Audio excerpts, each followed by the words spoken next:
Welcome back to my YouTube channel. Make sure to like and subscribe to the channel for more interesting stories like these. Now, let's get into today's story video. Women cheated on me in the past, not sure about the present. For obvious reasons, this is a throwaway account. I'm getting married in a few days, and you might say I'm having difficulty telling what's genuine and what's not. I don't know where else to turn to explain my problem. Over the course of my life, I've had 3 relationships with women. The 2 ladies, with the exception of my fiancée, cheated on me, destroyed my heart, and deceived me. I grew up in a medium-sized town, a college town of approximately 10 to 15,000 people. Growing up, I never had a close connection with my mother and father, nor with my siblings. I moved out and got my own apartment as soon as I finished from high school. I've always aspired to be self-sufficient, and I've always wanted to interact with other folks. Perhaps my stressful familial circumstances explains why I want a family more than anything else. But it's only been about a year or so that I've been psychologically stable enough to explore that idea. I graduated from college amid the Great Recession. I was aimless when I completed and worked 2 jobs. Everyone told me that if I wanted to have any kind of job, I needed a master's degree. So I worked shifts at a warehouse during the day and did gardening on the side. And on Tuesdays and Thursdays at night, I work on a graduate degree. I met a girl who was considerably older than me via other pupils. Let's give her the name Anna. Anna was a small half-American/half-Thai woman who enjoyed classical dance and art history. At the time, I was 23 and she was about to become 30. She enjoyed everything that I liked. We bumped into one another on school a couple of times, as well as in pubs where we would converse and sometimes smoke pot out in the country while listening to music. I expected our connection would be purely platonic. I mean, she looked stunning, and I'm just a normal-looking man. Looking back, it appears naive, but 30 was smart at the time. That individuals in their 30s had the answers to key issues. Our friendship evolved into a love connection over the course of many months.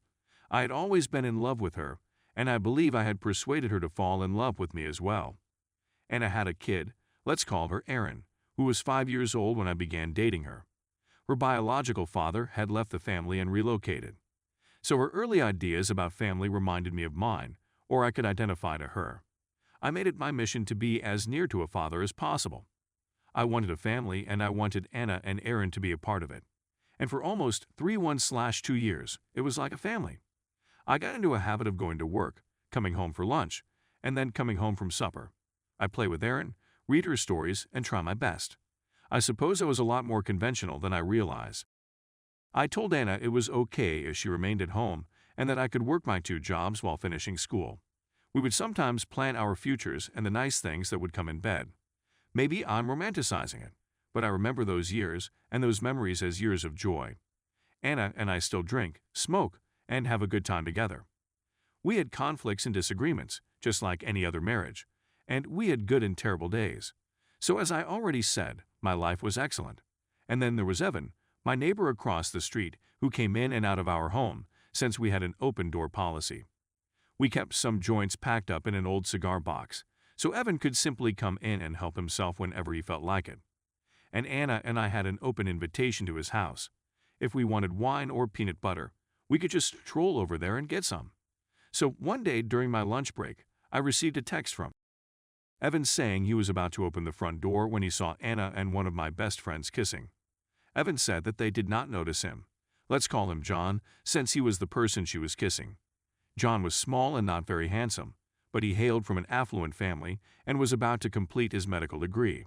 He didn't reside in town, but rather in a much bigger metropolis around 2 hours away. I'm not sure whether he was lonely or didn't make any acquaintances in the city, but he appeared to love going into town once or twice a month. So I contacted John and asked whether he was going to drive home this weekend. I am, he said, but it won't be until later this evening. I phoned Anna and asked if she would mind cooking something for us all to eat that evening, and then I casually remarked, "Oh, did you know that John's coming in tonight?" She pretended to be astonished, as if she didn't know. I was about an hour away now, and it was common for me to not get home until 7 or 8 o'clock at night. I informed the warehouse supervisor that I needed to depart early due to a family emergency. On the way home, I weighed the possibility that Evan, who isn't the most dependable or sober guy I know, had made an honest mistake. Then I texted, "Is there another vehicle in the driveway besides Anna's?" I described the appearance of John's automobile. Actually, Evan texted me back that no, Anna's vehicle is the only one in the driveway. I was scared at first, but as I got closer to the home, I laughed, thinking Evan must have been high or maybe seen something. I receive a call from Evan around 7 miles away, and he informs me that the automobile type and model I described was parked on the opposite side of the street, which Evan would have spotted from the angle of his front yard. I emailed John and Anna that I could be running late this evening and that they should start supper without me if I don't return before dark. Yeah, I'll probably be getting in just a little bit before you, John replied back. Anna responded via text, saying, "That's fantastic, I'm just tidying up the home." Evan and I approached from behind. When I opened the door, the two of them bolted. Everyone was yelling. I attempted to hit John, but I missed. He clocked me, and I went down after hitting my head on the wall. Evan pursued John and brutally beat him up in my driveway. Soon after, the cops arrived and arrested Evan. I felt awful since. I didn't have the funds to bail him out at the time, so I apologized to him the following day. "Don't worry about it," he said. It came out that John and Anna had been messaging and contacting each other while I was at work for many months. I assumed she believed he was a better long-term bet, monetarily speaking. We split up. We both relocated. She moved in with John, and I believe their relationship lasted just a few months. It probably took me a year to really recover from the betrayal, lying, and dishonesty.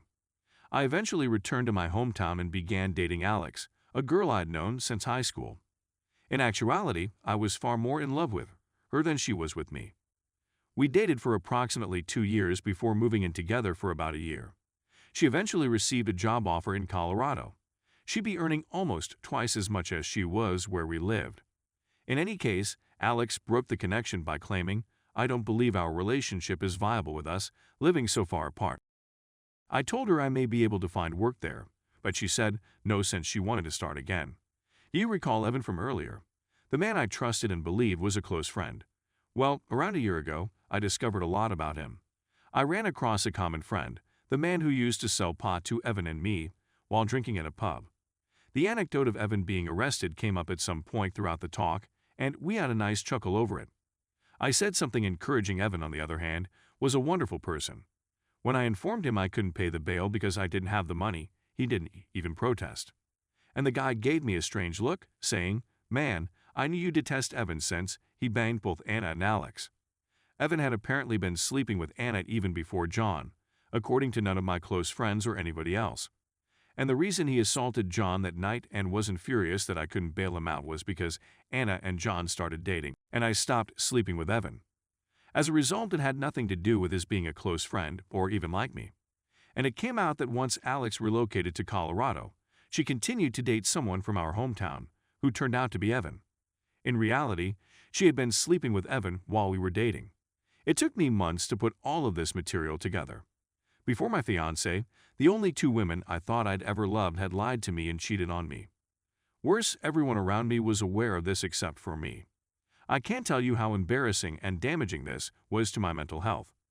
So, you may be wondering, what does this have to do with your upcoming wedding in a few days? So, fast forward to today. Who do I see at the wedding rehearsal dinner? Evan. He arrived with my fiancé's co-worker's pal. She turns out to know Evan. They all work at the same bank. However, my wife and Evan are at different branches that are roughly 30 miles away. Maybe this seems paranoid, but I know what you're thinking. Is it crazy for me to suspect that my fiancé may have slept with Evan? I know that seems ridiculous, but Evan has slept with every meaningful relationship I've had in the previous 15 years, except this one. I don't believe he realizes I know about Anna and Alex. Plus, he didn't behave strange around me. And it was great to speak to him in some ways, and I don't really care about stuff that occurred years ago. And even though there is no link between him and my fiancé other than the fact that he is dating her friend, and they both work for the same regional bank, there's a part of me that believes he will or has slept with her. To be clear, I don't have any proof of this. In reality, I doubt she would or has. But I think I'm scarred by the past and can't get that thought out of my head. As you might guess, I can't tell anybody about my hidden dread since it seems stupid. Right now, I'm telling myself that it's all in my imagination and I'm worried about the wedding, as well as the possibility that Evan slept with my fiancé, which would be too much for me to take. But in the past, the universe in which I believed crumbled under the weight of its own truth. Anyway, part of this was simply the act of writing, and it's been therapeutic to get it all out there. I simply have a lot of problems from the past with love and betrayal. I realize this isn't a common occurrence, but I'm sure there are others who have been deceived on several occasions who might offer me some insight into whether I'm exaggerating coincidences or not. Anyway, thank you for taking the time to read this and for any advice you can offer me. Update.